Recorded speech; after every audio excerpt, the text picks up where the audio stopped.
His story was told by Mr. Parn, who encountered a terrifying tale and shared it with us.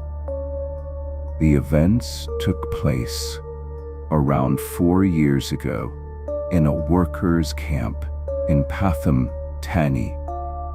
Mr. Parn explained that this wasn't his direct experience, but rather that of his Cambodian friend, Suan, a camp leader, and several other workers who confirmed the story.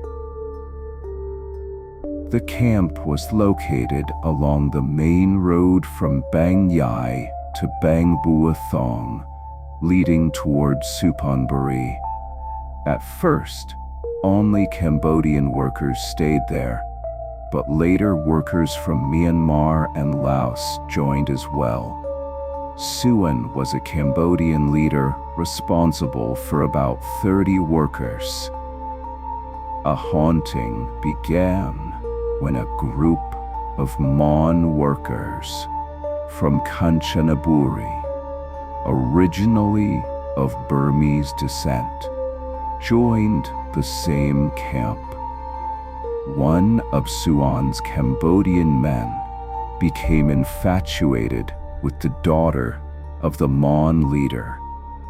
He pursued her, but she rejected him completely, blocked by both language barriers and her own disinterest. However, after the Cambodian man returned from visiting his home in Poi Phet, something strange happened.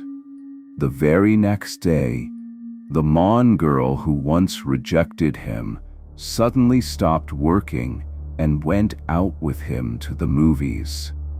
Her father had no idea of this until afterward.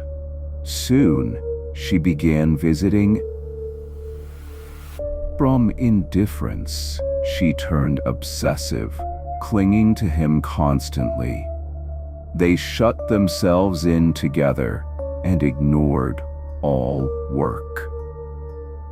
Her father grew suspicious. His daughter was once obedient and kind, but now she had become irritable, defiant, and unwilling to follow orders. He feared she had been cursed. After discussing with his wife, they called in the girl's grandmother, known as Yai, a Mon spiritual healer. Yai arrived by van 3 days later. She immediately surveyed the camp, muttering in Mon language, and her gaze fixed upon a lone palm tree in the center of the camp. Beside it grew a small Bodhi tree. She instructed the workers to gather old zinc sheets and blackened wood from a timber yard. Together they built a small shrine against the tree. Inside, she placed a cloth bag and molded a small black clay figure resembling a man. She arranged offerings, lit incense, and began chanting. Suddenly, the Mon girl ran forward, her face wild, and knelt before the shrine without a word. Yai handed her a betel nut to chew. Moments later, the girl vomited, but what came out was not ordinary. The spittle was dark red, resembling dried blood. Workers gasped in horror.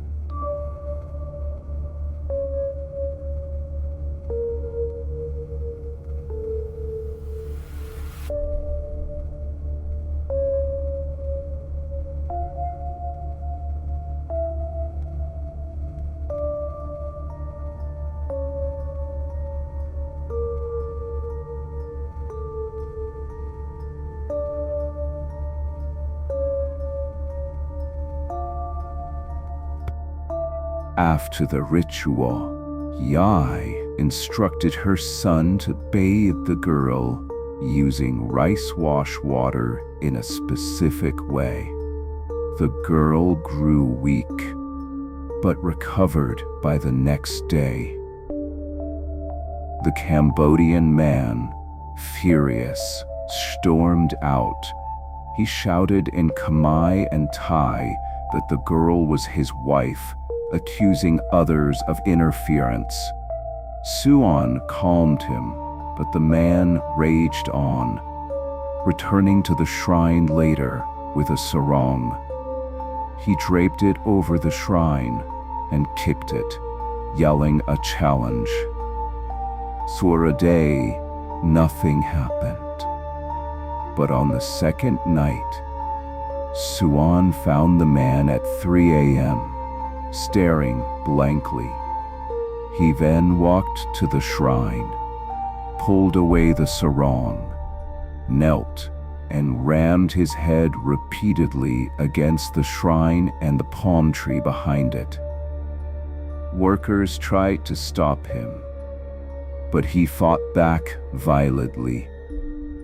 Then, in a terrifying frenzy, he seized a sharp piece of rusted zinc and slashed his own body, blood streaming down. The Mon workers stood quietly, recognizing the curse had turned back upon him.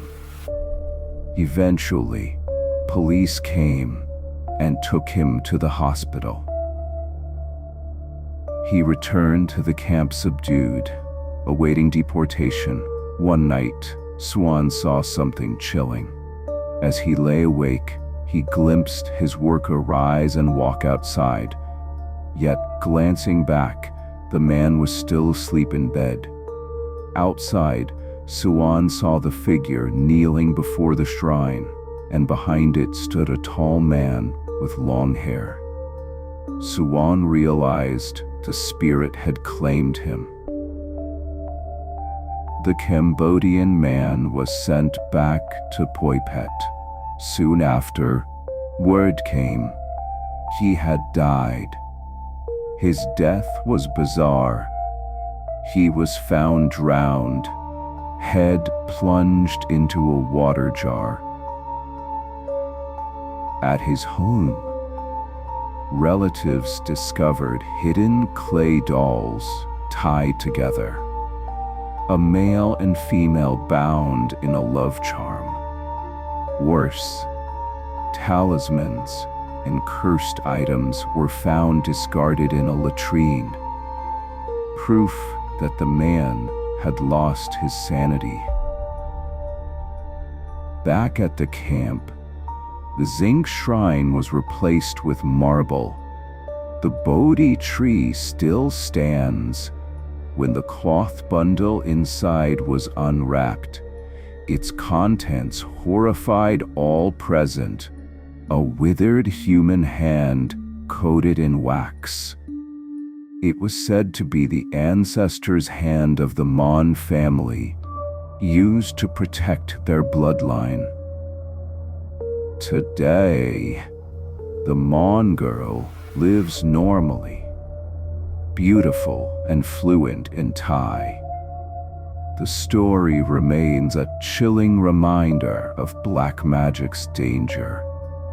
One should never meddle with dark rituals, for what you cast may one day return to destroy you.